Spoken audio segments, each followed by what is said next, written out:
लगी है सीने में, हुक्मरां सब व्यस्त हैं खून गरीब का पीने में, तो राम मंदिर या बाबरी का पक्ष नहीं मैं लाई हूं, घायल भारत चीख रहा है चीख सुनाने।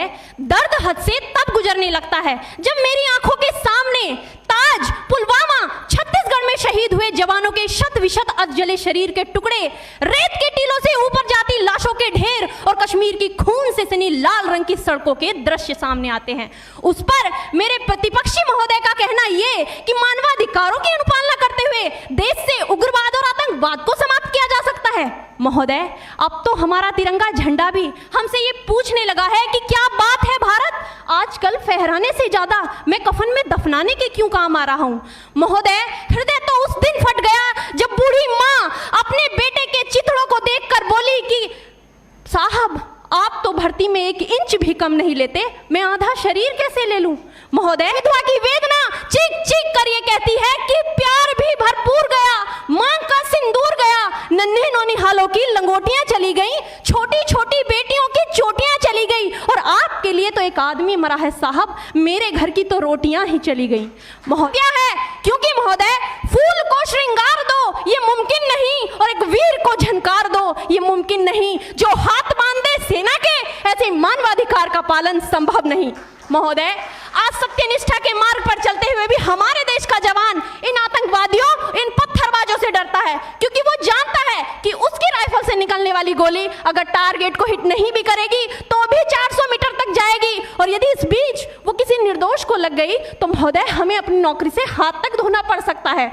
और महोदय, अपनी नौकरी को बचाने की खातिर एक जवान आज ये सोचता है कि चाहे सांप मरे या ना मरे परंतु लाठी नहीं टूटनी चाहिए, क्योंकि आज हमारे देश के हालात कुछ ऐसे हो गए हैं कि चिरागों को हवाओं में उछाला जा रहा है, हवाओं पर भी रोब डाला जा रहा है। अरे हम ही तो बुनियाद है आंतरिक सुरक्षा की, और आज हमें ही नौकरी से निकाला जा रहा है। तो क्या कहा था उस देशद्रोही ने कि तुम एक अफजल को मारोगे हर घर से अफजल निकलेगा। तो मैं भारत की बेटी अपनी भारतीय सेना की तरफ से आज ये ऐलान करती हूँ कि उस घर में घुसकर मारेंगे जिस घर से अफजल निकलेगा, वो कोख नहीं पलने देंगे जिस कोख से अफजल निकलेगा।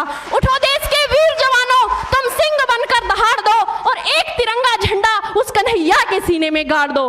महोदय, अंत में अपनी वाणी को विराम की ओर ले जाते हुए मैं सिर्फ इतना ही कहना चाहूंगी कि नाम की दुहाइयां देने वालों, सीमा पर लड़ा नहीं जाता चरखों से शोलों के आगे, रामायण पढ़ी नहीं जाती सीमा पर गोलों के आगे, धरती के घोर कुहासे को एक सूरज ही हर सकता है, क्योंकि एटम बम से रक्षा केवल एटम बम ही कर सकता है। जय हिंद, जय भारत। वह खून कहो किस मतलब का आ सके देश के काम नहीं, वह खून कहो किस मतलब का जिसमें जीवन न रवानी है, जो परवश होकर बहता है वह खून नहीं है पानी है। उस दिन लोगों ने सही सही खून की कीमत पहचानी थी, जिस दिन सुभाष ने बर्मा में मांगी उनसे कुर्बानी थी। बोले स्वतंत्रता की खातिर बलिदान तुम्हें करना होगा, तुम बहुत जी चुके जग में लेकिन आगे तुम्हें मरना होगा। आजादी के चरणों में जो जयमाल चढ़ाई जाएगी वह सुनो तुम्हारे शीशों के फूलों से गूंथी जाएगी।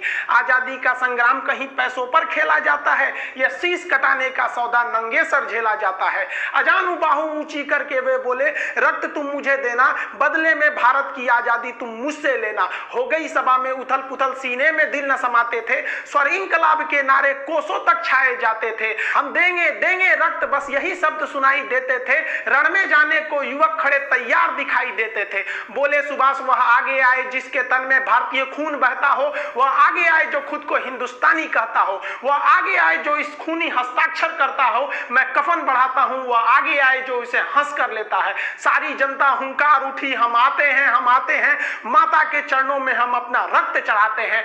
उस दिन देखा साहस से भरे युवक बढ़ते ही जाते थे, चाकू छुरी कटारों से वे अपना रक्त बहाते थे, फिर उस रक्त की स्याही में वे अपनी कलम डुबाते थे और आजादी के परवाने पर हस्ताक्षर करते जाते थे। उस दिन तारों ने देखा हिंदुस्तानी विश्वास नया, जब लिखा भारत के महावीरों ने खून से इतिहास नया।